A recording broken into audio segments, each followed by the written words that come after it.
Hey, this is TF. We're back in probably the dirtiest part of my workshop here.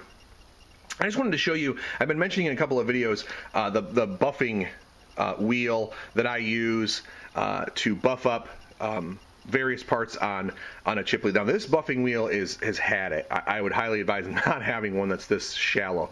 I've worn it down over the years. It should be about an inch bigger. But what I've got here is a Black & Decker bench grinder. It came with 2 of these wheels, and what you do is you go to Home Depot or another place like that, you buy, I've got 2 here, 2 of these buffing wheels. They make them thick enough, and get them where they're sewn on the side. I didn't on this one, and I'm not as happy with them. They're sewn on the side, they're a little bit tougher. They'll last longer that way. And get those buffing wheels, take off the screw, put them back on, make sure you're being safe with that and following directions in the manual, and then put it back together. Now what that allows you to do is to take hammers and other things and buff those up at a really quick pace and get a high sheen on your hammer. Okay? So let me show you kind of how that works. What you need to do, and this is a pretty unloaded wheel right now, is the first thing you need to do is you need to put a little bit of that switch is about had it.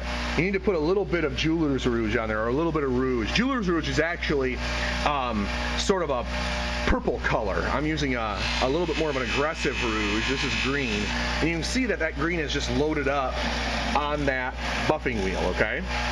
So then what I'm able to do, and I'm doing this one-handed, so I'm not going to get real aggressive with it, is run this hammer around and buff that up. Now, you don't want to get real aggressive. You just want to take out the scratches.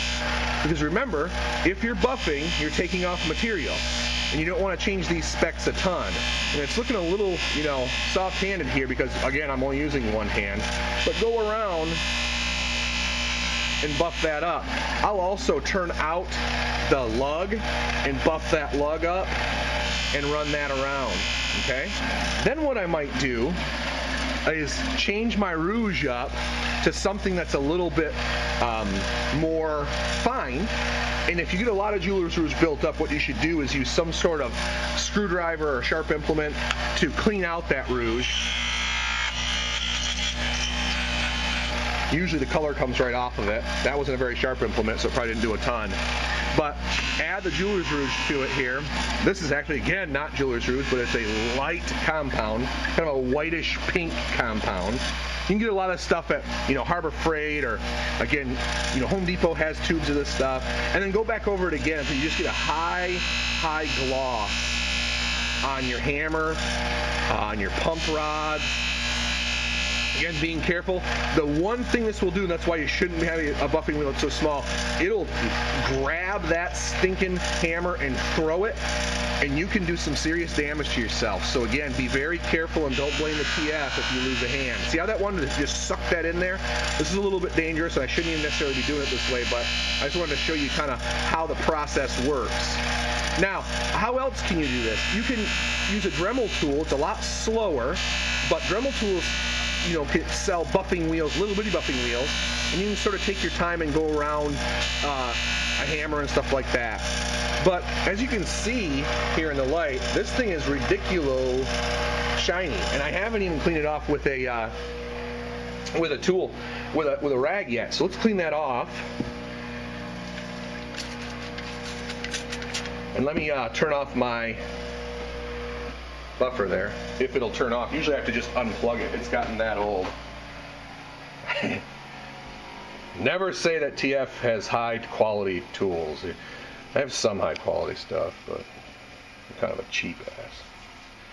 Anyway, so check that out, man. In the light, that that is gleaming. And so you'll be able to feel the difference between a hammer that's not been polished and a hammer that has been polished very easily. It's just quite obvious when you have a high quality polished piece of equipment that you're putting back into a marker. I'm getting my light back around here. So anyway, I just wanted to show you a little bit of how that polishing works. And again, I'm going to polish up everything I can get a hold of that I know has rub on it. I'm not going to do this real often, only when I see it get really bad. But when I take one out of a box, I buff it up a little bit, and then, maybe every 6 months or something. Or if I play with it every weekend and, decide to dive in the snake, and which I never do, but if I ever did, maybe I fell in the snake and it got roughed up or something, I'm going to go back over that with a buffing wheel when I take it back apart. I just want to kind of show you how that works. Be safe.